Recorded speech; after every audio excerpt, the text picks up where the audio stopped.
Are you frustrated that printing your Google Calendar always gives you the wrong view? Learn how to print any calendar view in under 2 minutes.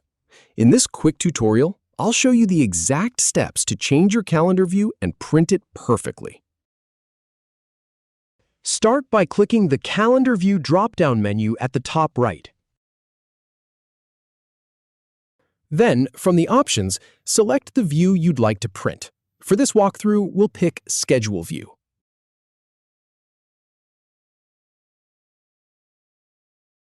Now, click the Settings gear icon in the top right corner.